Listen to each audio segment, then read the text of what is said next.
Sa isang bansang puno ng ingay ng politika at kontrobersya, sino ang nagsasabi ng totoo? Sino ang nasa panig ng bayan? Welcome to Bayang Pinas, ang news channel na hindi takot maglatag ng katotohanan.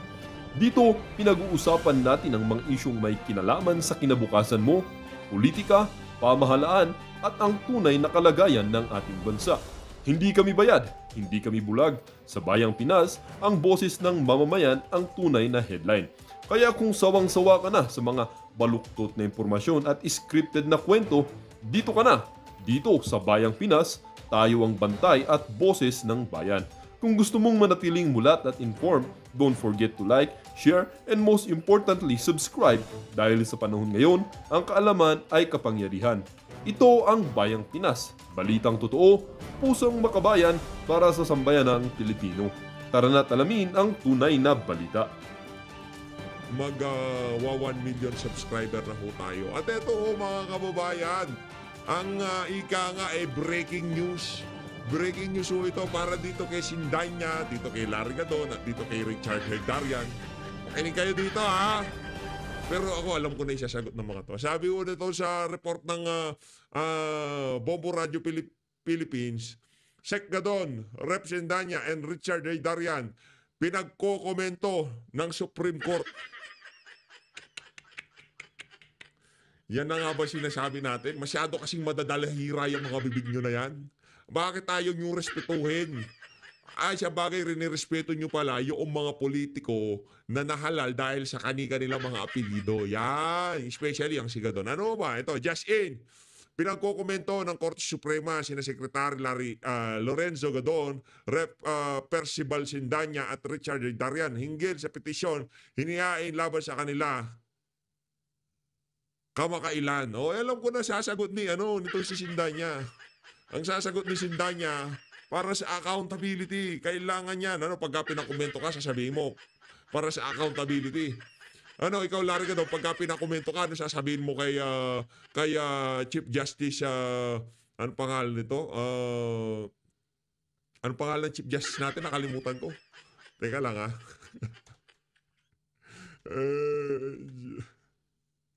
Chief Justice. Ito, ano sasabihin mo kay Chief Justice Alexander Gesmundo?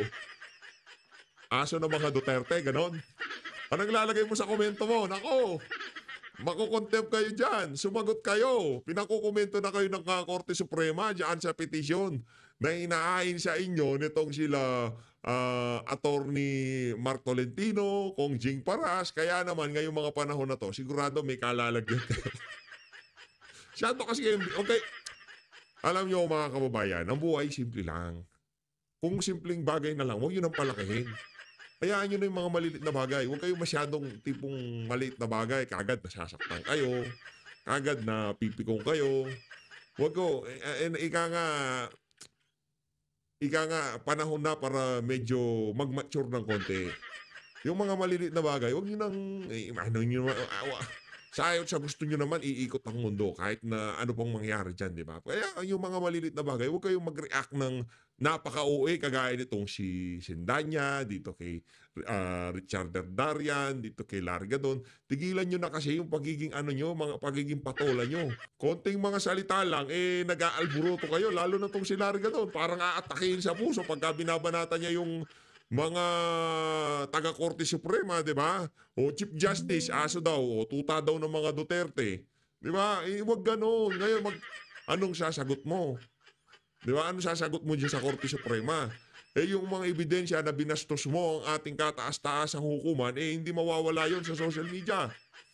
Di ba? Napakabigat ng ebidensya laban dito kay Larry Gadon, Sindanya, at dito kay Darian. Kaya ang a-advise sa inyo, kahit hindi ako abogado, ang pinakamaganda nyong gawin, mag-public apology na kayo. Manghingi kayo ng dispensa sa Korte Suprema dahil binastos nyo. Takin nyo ko, Supreme Court, Chief Justice, gaganunin mo. Tuta ng mga Duterte, ganon. Lang yan. Talaga may kalalagyan kayo dyan sa Korte Suprema. Ito mga kababayan, kabiteran nitong si Risa Hontiveros. Again, di mo naman obligasyon batiin itong si Senator Rodante Marcoleta. Pero yung pagiging colleague, yung pagiging napaka-welcoming mo diyan sa Senado, di ba? ano ka eh, makakasama, sa ayaw sa gusto mo, 3 taon mo pang makakasama yang si Senator Rodante Marcoleta. Na, tama, nanalo yan nung last election, di ba? 2022. O so ngayon, sa ayaw sa gusto mo, Risa Hontiveros, makakasama mo siya ng 3 taon. Ngayon, kung sa 3 taon na yon, hindi mo, 3 beses siya magbe-birthday dyan, ganyan yung attitude mo, aba hindi mo ata hindi mo ata karapat dapat, ika nga. Pagkakaalam natin dyan, dapat kahit papaano yung pagpapakatao at ika nga, napakahalaga ng araw na yan kay Senator Rodante Marcoleta. Hindi mo naman obligasyon, pero mahiya naman ho kayo. Ito, pakita ko sa inyo kung gaano kabibiter itong mga pinklawan-dilawan na to. Okay? Pati na to. Oh, silito na. Si Senator Boto. Oh, sino yun? Si Senator Boto. Happiest of birthday. Oh, si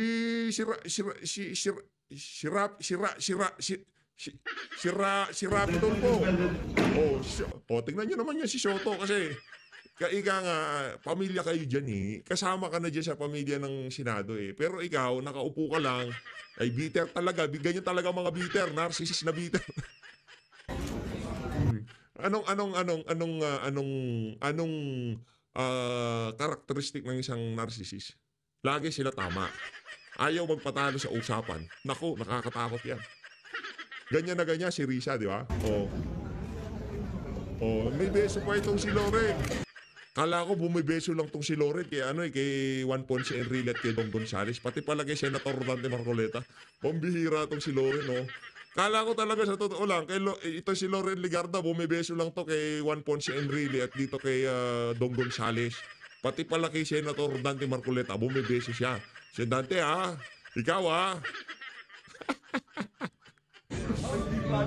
ano pa? Si Zubiri. Di ba dapat ganyan eh? Welcome ang lahat, ika nga. Hindi pong i-exclude nyo yung isang napaka-ano naman yan, si Enrisa. Ayusin nyo sa susunod. May ilang birthday pa ba? Marami, 6 na birthday dyan si Senator Marcoleta eh. Di ba? 6 na birthday yan. 2 birthday na lang yan. Hindi mo pa babatiin. Bitter talaga, oo. Yan Cynthia Villar Junior Senator Robin Padilla. Binati ho nilang lahat. Si Risa Hontiveros nakaupo, nakatanga. Di ba? Bitter talaga yun. Nagpa-party na sila doon. Sumali ka. Bakit? Ayaw mo sumali. Gusto mo sa'yo Blue Ribbon Committee. Ayan si Bambini nandyan Si Pia Cayetano. Ito naman si Senator Risa. Masyadong pinipersonal ang mga bagay-bagay dyan siya. Birthday kaarawan niya eh. Ay, nako naman. Ba't si Bambini nandyan ang labo lang mga kababayan, ha? Kaya kayo, pag kami kaarawan, batiin nyo, huwag kayong, baka akala na inggit kayo, wala kayong birthday. Ay, naka, Risa Hontiveros.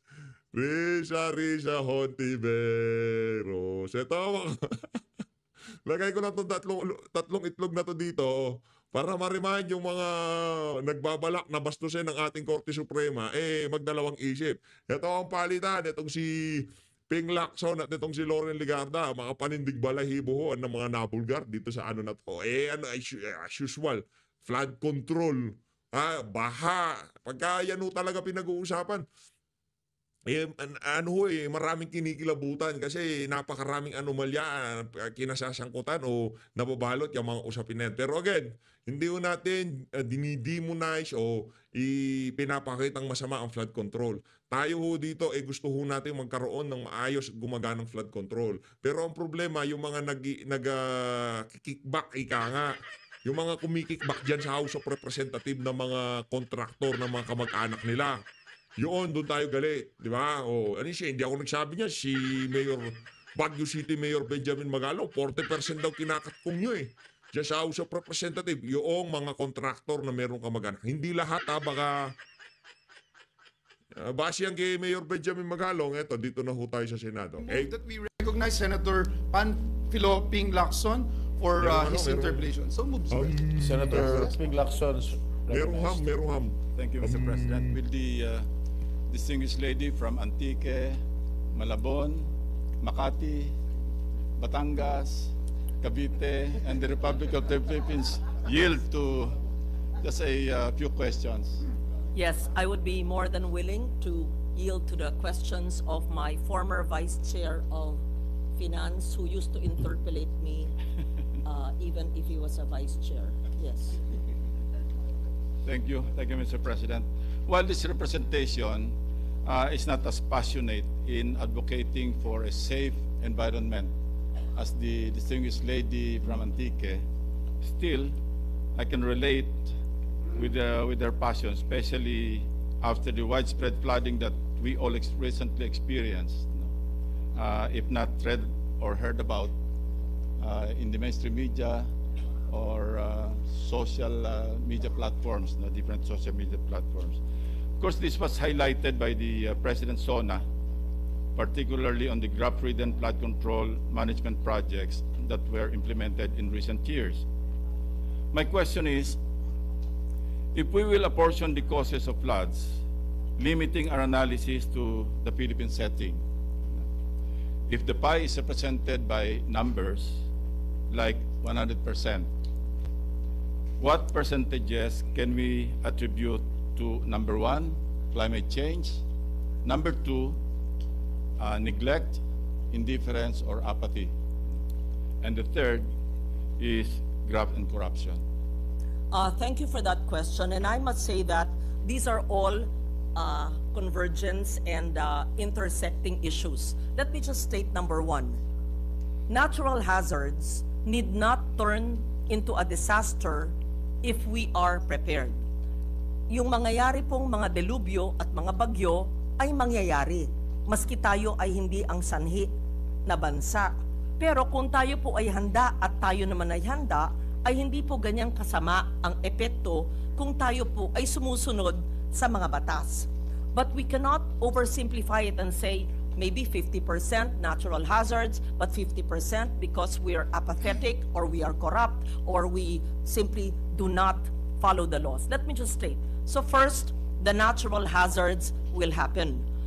But that's why there is such a thing as climate mitigation and especially adaptation for a country like the Philippines. For example, we have early warning systems. Do we follow these early warning systems? Second, we have vulnerable populations living by esteros, canals, riverbanks, or by the sea, which are in no-build zones. Do we actually implement the multi-hazard risk maps or the hazard maps? May color violet, we're not supposed to build infrastructure there. Do we actually follow it? Up to the regional, provincial, even barangay level, are these maps distributed and explained to our people? Is this followed at all by the DPWH and the DepEd? So early warning and then the use of hazard maps. Third, as simple as having roadside ditches or canals. Sometimes I see barangay roads which don't have canals. Siyempre, aapaw po because hindi nag-construct ng tamang klaseng kalsada, maski ba maliliit. Pang-apat ay yung sinasabi kong basura. Bakit may nakitang mga sofa at mga tires sa mga pumping station? It does not belong there. It does not belong to rivers, lakes, esteros, and canals. It belongs to a material recovery facility based on the Ecological Solid Waste Management Act. All the infrastructure that are built must adhere to strict structural integrity assessments. And if it is not done, pag hindi po ginagawa ng maayos, pag may substandard po ang pag-construct, pag may corruption po, which will lead to substandard construction, babagsak po ang tulay, mawawasak po ang dike, maaanod po ang mga tahanan, mamamatay ang tao, at mawawalan ng kabuhayan ng mga tao. Kaya tama po kayo na ito'y kombinasyon ng natural hazards pero kayang sugpuin at bawasan ang masamang epekto sa mga tao kung tayo ay handa at sumunod sa mga batas at totally eliminate or reduce the corruption so there is no substandard infrastructure that is meant to protect our people. But I cannot say 30-30-30 or 50-50. I'm sorry, it would be difficult for me to put percentages because it actually overlaps. No, I'm So, referring only yes. to the Philippine setting, Yes, Mr. even the President. Philippine setting. I would say that corruption and inaction Plays a and major role. They plays play a major role. And let me just belabor the point. Yes, I would like to say less than 50%, sa mo 30%, but this is really just my wild guess. 30% yung natural hazards, yung bagyo eh. Pero may batas tayo, pinopondohan ng batas.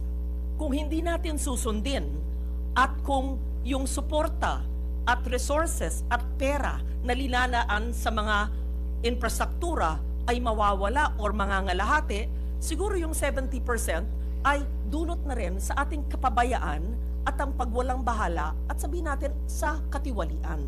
So, Katiwalian. what I'm saying is that in a perfect world, in a utopian world, lives need not be lost and livelihoods need not be lost the way it is happening in the Philippines if we did not allow it to happen.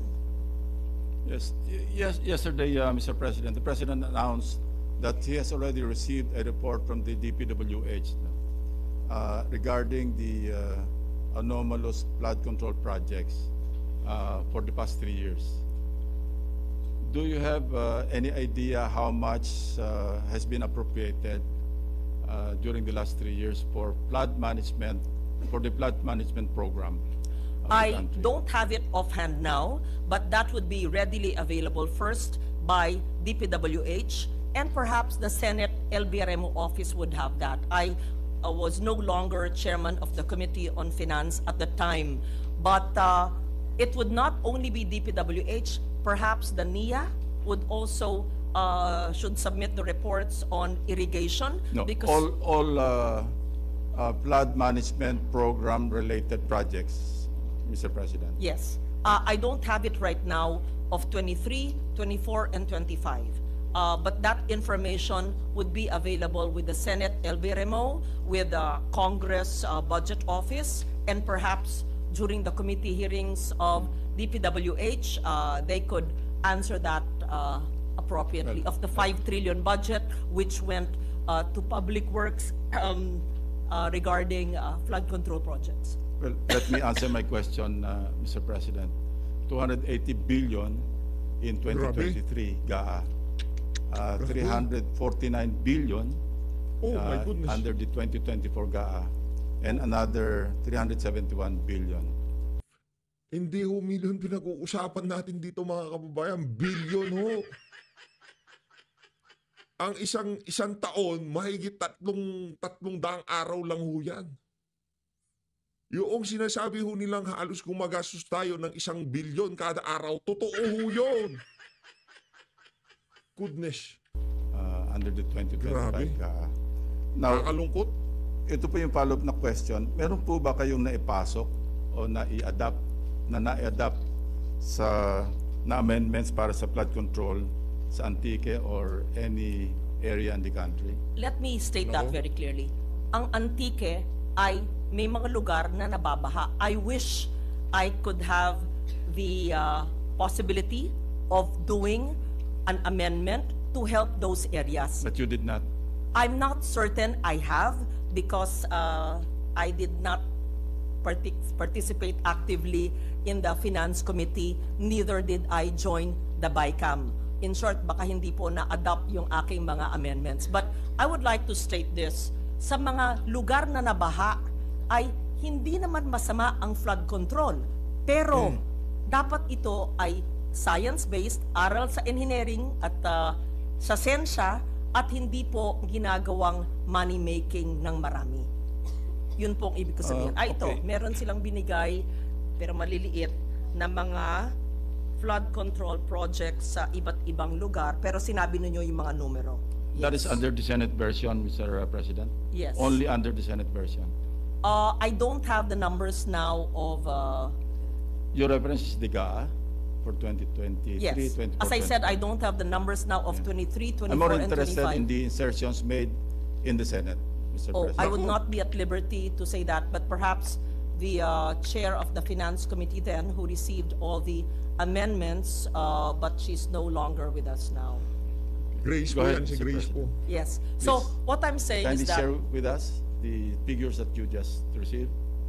Kakawindang ho, laki ng On the page. ginagastos natin sa flood control, no? Ibang klase, oo. this is engineering district. Yes, yes. What year is this? 2025. Valderrama, Sibalom, and San Remillo. Yes. And there are amendments. Very good. This is for this year's amendments. Yes. In what area, Mr. President? In Antique. Antique. Thank you for this information. Did this come from my staff? Yes. How about in other areas? I don't have the other areas, but these are flood mitigation structures protecting public infrastructure. And I would be more than happy to see how these are implemented Yes. by the engineering district. That brings me to the next question. Yes. Have you monitored the progress of those projects? No, not yet. I have not seen any monitoring yet. Both the region and the district must be able to give reports. And thank you for pointing that out to me. So kung insertion, hindi ba naka-PISARO yan for issuance of SARO or FLR for that matter? Honestly, I do not monitor the PISARO or follow up DBM, and you can check that we never follow that. But it is important that when we give amendments, that if this is adopted, that we must monitor it. But sometimes the oversight function is lost along the way among the national amendments that we do in different provinces. Yeah, I was thinking kasi dati po kayong chairperson ng Committee on Finance, and maski pa paano, you might be able to monitor during the plenary debates, or even during the committee hearings, kung ano yung mga insertions na nagawa dito sa Senate in the 19th Congress. I was chairman from 2015 to 2019, so I would not remember those amendments, but I would be happy to learn and to find out how these are monitored and the implementation. In fact, to do not just a financial audit, but actually a performance audit of how these infrastructure projects were implemented. And I'm sure you'll be as interested as I am to read or to know the president's the action that the president will take after he received the report from the DPWH, because Yes. it is nice to hear the president make those remarks during SONA, Yes. even to a point na mahiya naman kayo. Yes. But taking action or the follow-through action is the more important thing to us, di ba? What's important is that we find out in the 81 provinces which are the most vulnerable that need real flood control. Because we cannot say, hindi kailangan ng flood control, because as someone who has studied disaster risk reduction and climate change adaptation, even the construction of roadside ditches or canals is important, to be fair. And even, let's say, slope protection. It's been demonized by the poor implementation of some or many in different jurisdictions. But you will agree with this representation na meron talagang anomalous projects pagdating Of sa flood course, control. yes, yes. Meron That din is- mga ghost projects that you have monitored while you were chairperson of the Committee on Finance. Oh, ghost projects, I'm not able to say to be definite about it. I don't think as chairman of the Committee on Finance then, I would coordinate closely and ask the Finance Committee or the DPWH, ghost ba yan? No, I was not able to monitor any such ghost project.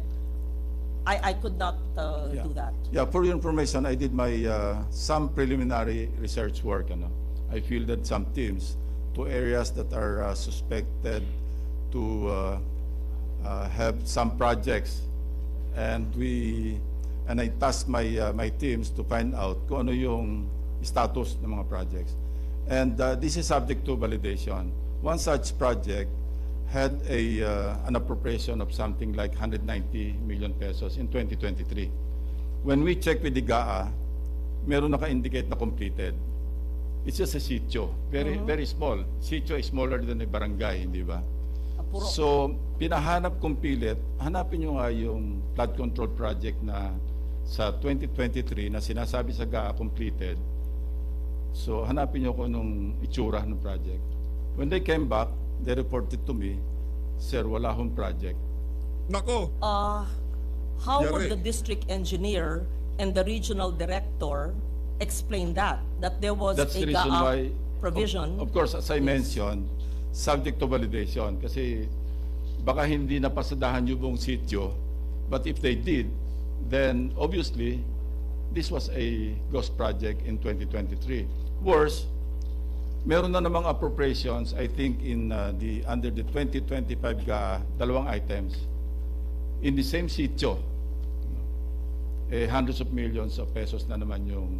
So what we were suspecting initially, ghost project noong 2023, pwedeng pinondohan para gawa ng project para mabura na yung 2023. But we intend to get to the bottom of this project and find out who, if indeed this was a ghost project, we intend to find out sino yung responsible. And I'm awaiting the report of the President to the public based on the report submitted by the DPWH kung kasama itong natuklasan namin, na-discover namin.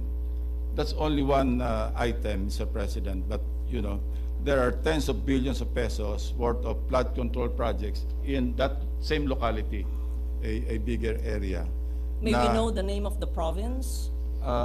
suspension, Mr. President. I might deliver a privileged speech, or I might take it up during a committee hearing. I'm almost certain it is not my home province of Antique. Although It's not in Antique, although we need, Mr. President. to be fair, we need a lot of flood control Kasi if it's mitigation in- measures. Kung sa Antigan, Mr. President, I won't be talking to you. Yes. No, but to be fair, the implementation of flood mitigation measures has been demonized. Kamukha kami, sa maliit na bayan ng Sebaste, may hanging bridge. Nawasak nung nakaraang bagyo, ang mga DSWD at mga staff ko tumawid ng ilog na naglalakad. Pero hanggang ngayon, dahil sa gitna ng taon, ay walang panggaa at napakahaba ng proseso sa NDREAM Fund para itayo yung bridge. Nabaha yung barangay, cut off from the mainland, but it's difficult for me to help them because there's no provision for flood control or even a regular bridge or a hanging bridge. So maraming nangangailangan at na-demonize yung pangalan na tinatawag ng mga proyektong flood mitigation measures because of wrong implementation, to put it very diplomatically, in many areas. Well, are you with us in pursuing a more transparent Of course. budget process from the committee hearings all the way up to, all the way down to the bicameral conference, every step of the way? Mr. President, we filed Senate Resolution number 1. And I hope I won't read it, but may we include that into the records of this conversation and interpellation, that the contents of Senate Resolution number 1, which asks for budget transparency, be observed, and I hope that it could be adopted. Yes, because at the rate practically everyone is gearing towards a transparent budget process, you know, in this Congress particularly, or in this regular session. I think we can more or less mitigate yung insertions because legislators will be more reluctant to insert projects that are not coordinated with the agencies that will implement those projects, simply because they will be identified Yes. if we have a transparent budget process or legislation process dealing with the budget Yes. for 2026. I think from the very beginning, Mr. President, the budgetary process entails that the amendments of lawmakers must be aligned with what perhaps a district engineer or the LGU have discussed and have requested of the lawmaker. But the problem, Mr. President, is even before the approval of second reading, hindi natin alam kung sino yung proponent ng mga amendments.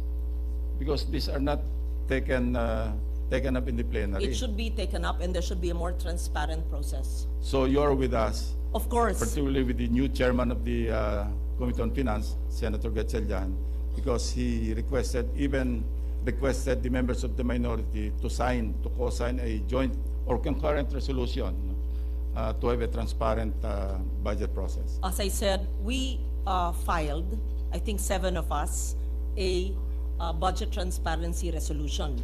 And today, I supported the chairman of the Committee on Finance in the resolution by party, majority and minority, in budget transparency concurrent resolution. So we both agree that when we tackle the 2026 National Expenditure Program, and we come up with our own version, the Senate version, even scrutinizing the House version, the GAB, that we will open everything to the public and to the media.